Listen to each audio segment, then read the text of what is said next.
The more I'm doing this, the more I miss my Blackboard series,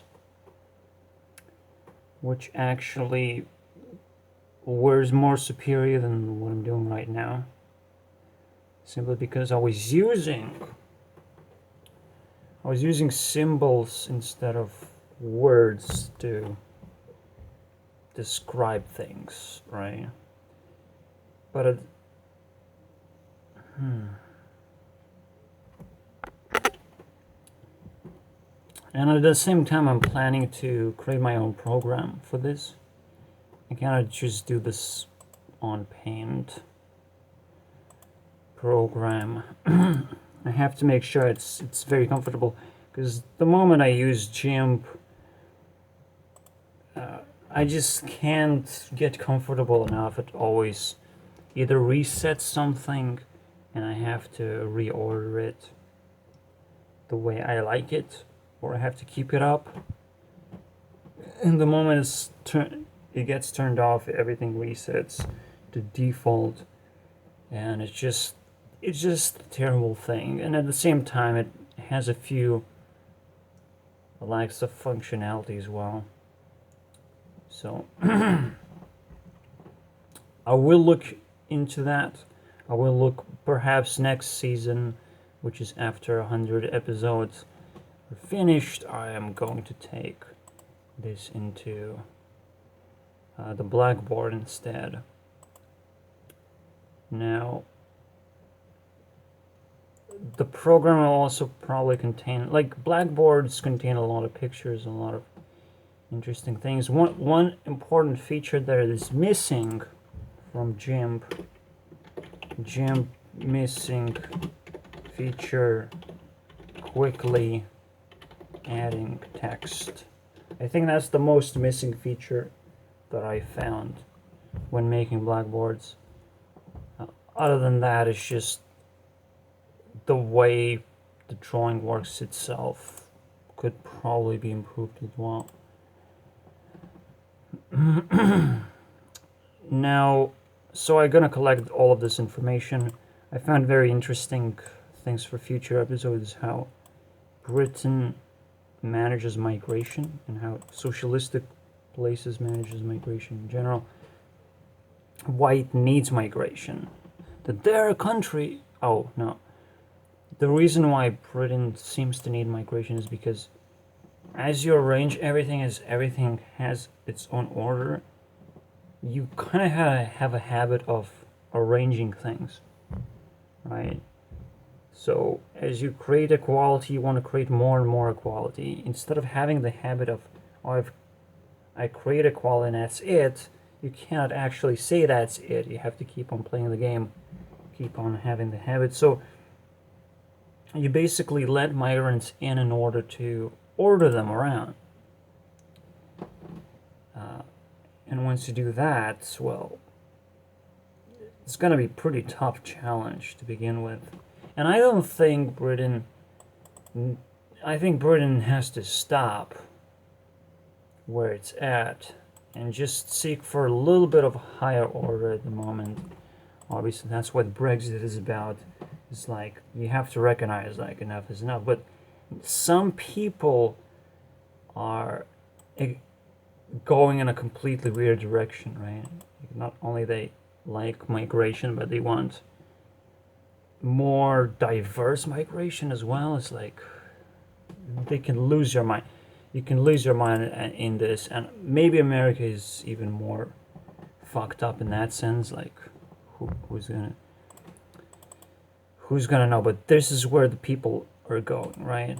America and Britain. At least for all the Lithuanians out there, we all going to UK, okay? Some of us get stuck in here. I certainly like to be stuck in here, simply because I'm sort of in an order position, or in a position where I can quickly achieve order, and that will give me a lot of strength, like, to do the things that I like and to not work the works that I don't want to do, you know. But I'm not sure when the opportunity is gonna arrive either, so who knows.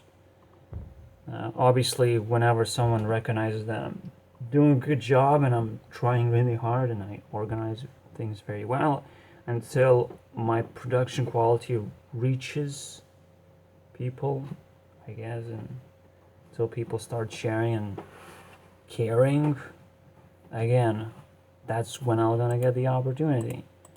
Or if just something catches on fire, if I create something that's so important that people really, really think it's necessary for anyone to recognize. So I have a lot of stuff to do, obviously. My meaning of life not necessarily is distracted by all the things that I have to do, but I certainly cannot ask this question without understanding that, yeah, I probably don't have to be depressed. I probably don't have to go into an opposite direction where the meaning of life actually is, which is, again, the opposite direction is depression, and also not desperation, but demoralization of yourself. After you have achieved so much, you suddenly realize you don't have meaning of life anymore. When you achieve something, right? That's a completely different spectrum. It is not depression. So we're gonna mention that as well. We're gonna put this back where it belongs, apparently. Another interesting thing about my future content is the competition aspect, where I compete against myself, and I love this competition aspect. Just beating myself is so much more interesting than beating other people, because beating other people can only make you anxious yet again. It's a future episode, basically. And again, as I restart the series and I reach the 100 episodes, I will try and beat myself. Try to put even more meaning in my videos and try to make them 20 minutes long. If it's branching too much, I will. Where do I put the branching? Oh, if the content is too branchy, I'll split, right? And I will have to restart the series after 100. I'll expand into more episodes, split them up. This is take 4. You know, I've spent at least an hour trying to do this episode specifically. It's not easy. Obviously, YouTubers know how not easy it is to create high quality content, and this is not even necessarily high quality. But I'm not going to be anxious about it like other people are. One interesting pattern is the number 42 itself, which I rearrange in a 4 to the power of 2. This arrangement allows me to create this interesting pattern. Allows me to even create a square in the first place, because it's 4 squared, right? You have 4 over here, you have 4 over here, and it's squared, you get 16 slots. And then I can arrange those slots to contain 4 elements 4 times. But this creates an interesting pattern. Even though these boxes are completely the same, I can focus on water, earth, fire, and wind, the 4 corners of this structure, and see that it creates this pattern like water is being protected by earth. It's kind of like a protective relationship, or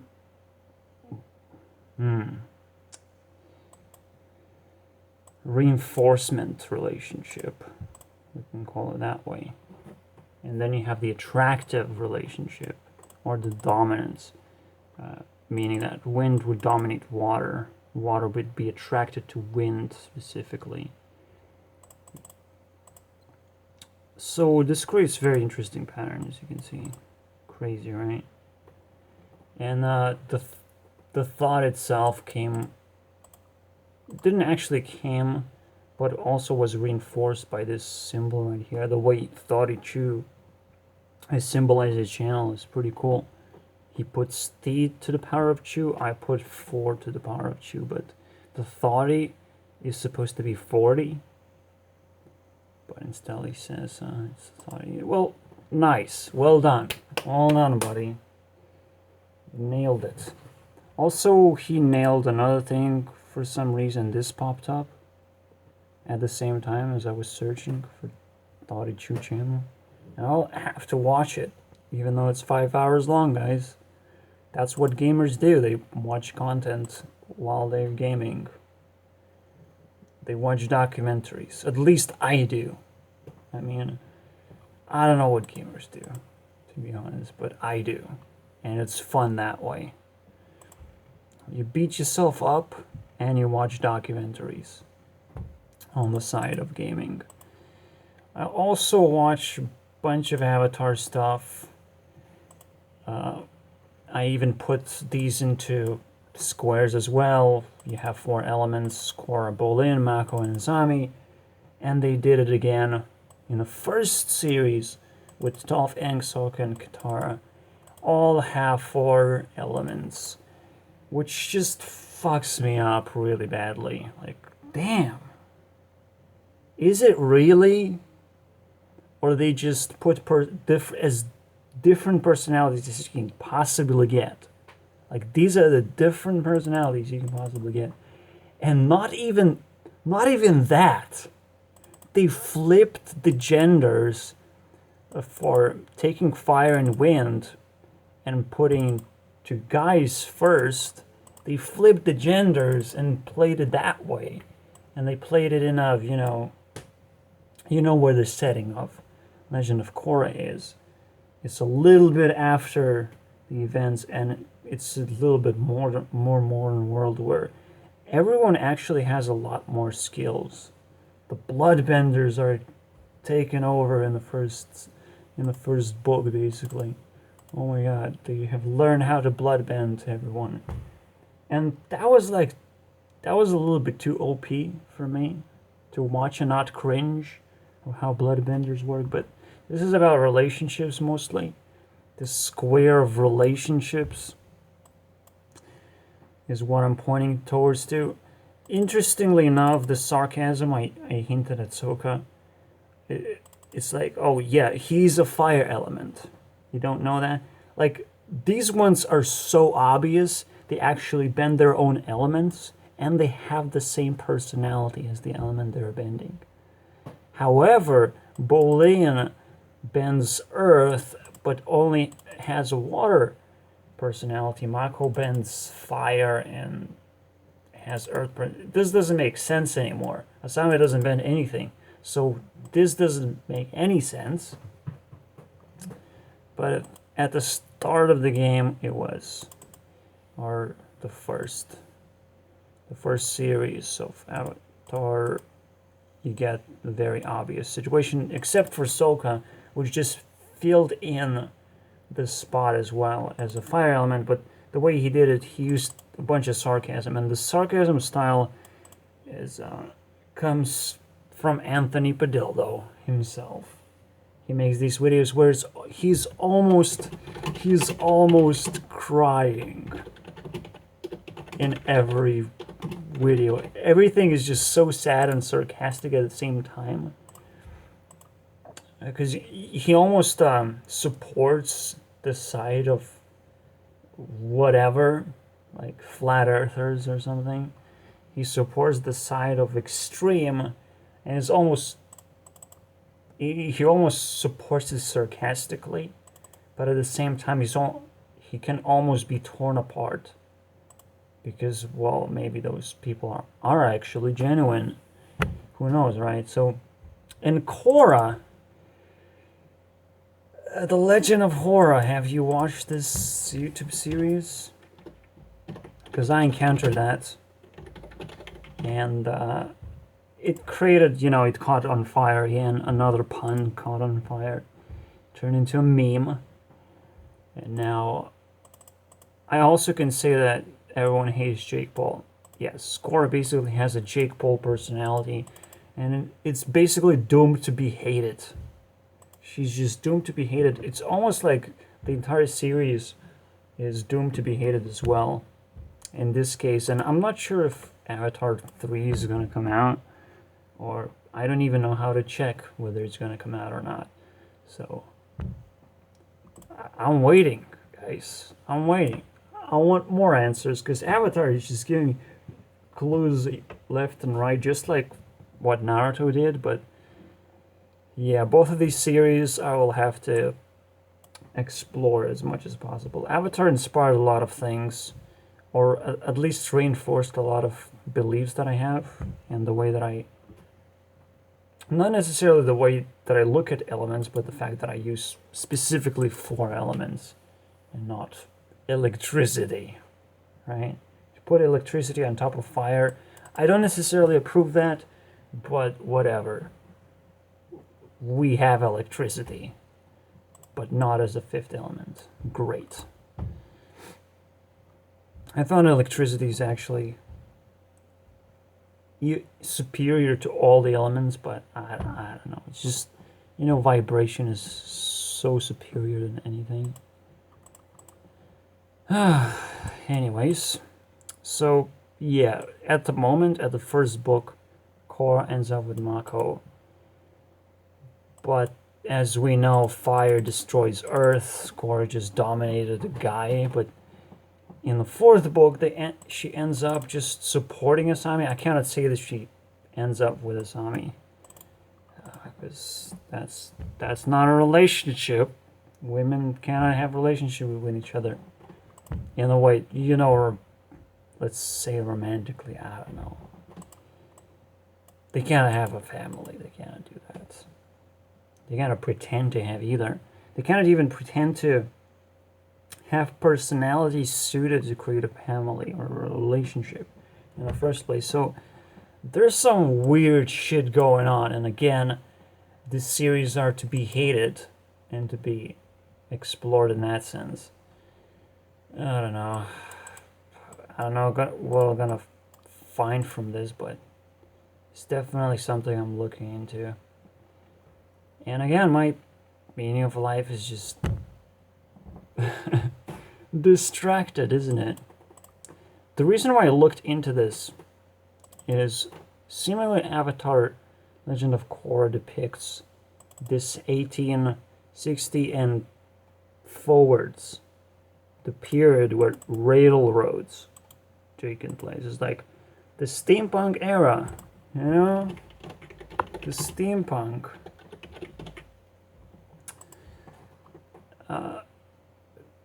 That's where it's at. I'm thinking this is the date. At least this is where my clock points at. And I think the relevant part is how quickly things catch on fire. Basically, how quickly they earn popularity. So let's say I make some kind of invention and how quickly that invention gains popularity. That's the most relevant part for humanity at that moment, while the socialism is taking place. So I think this is the most relevant part. This is where people were the most anxious they have ever been, trying to invent something, trying to gain, enrich their lives, basically. And there was a lot of experience being shared at the same time. A lot of things you can acquire, but it's different then.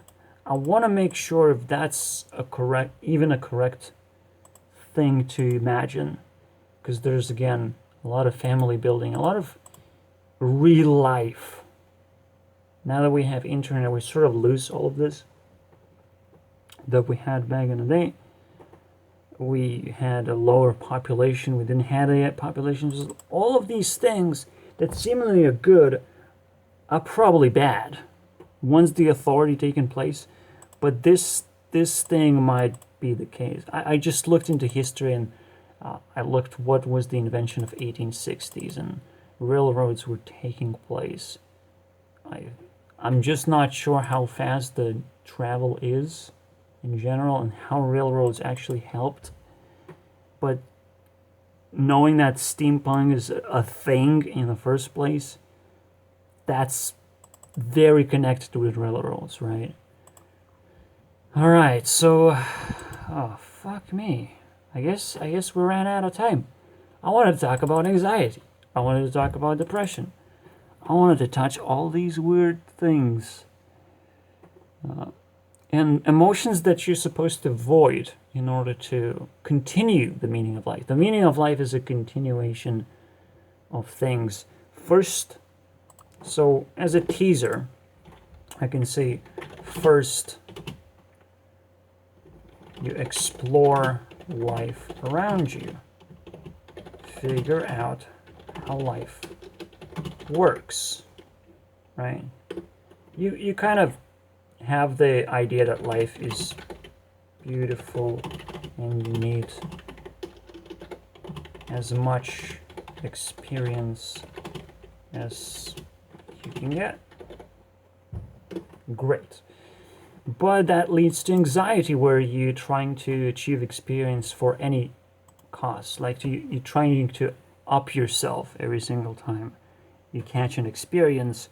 You want to experience even better and more extreme version of that experience, which is not a good thing to do. Once you get satisfaction, I think that's where you leave and not exactly pursue a more extreme version. Once you experience something, it's probably actually enough, unless you have a question, right? You're just trying to answer the questions. You're just trying to answer mysteries that you have. Some kind of feelings. You want to fill in those blanks in your life. I don't know. It should be very intuitive. You see, oh, I would like to know more about this thing. Yeah, if you have a reason for that, why not? And depression strikes next. When you feel like you understand everything and don't want to pursue experience.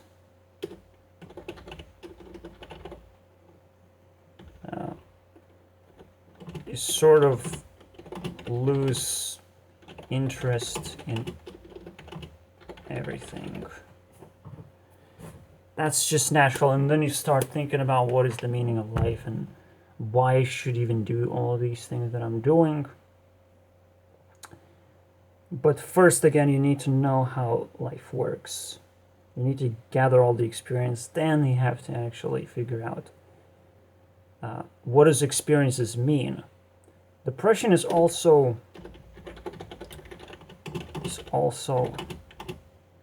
a deconstruction of experiences you had into patterns again. You collect experience and you put it into patterns and you figure out how life works. And as you're doing that, I guess that's what is going to create the emotion of like, oh, maybe everything is meaningless. And you sort of detach from the meaning of life as you go deeper into depression, as you go deeper into deconstruction and meditation over the things you have experienced. I certainly go through this right now, and I'm not sure exactly how it works right now. Am I really getting deeper into depression? Because I'm so used to analyze my experience that there is something there. I definitely know there's something where I shouldn't go, right? I'm really breaching depression, and it's a very dangerous thing to do, just like anxiety is. And this is basically my personality, so I know a little bit more of how to deal with depression than rest of the people know, but doesn't mean that it's actually easier for me. It's actually harder for me, and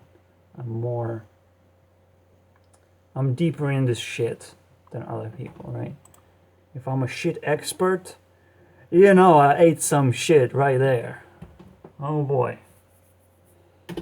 Let's add this expert. Shit expert right there.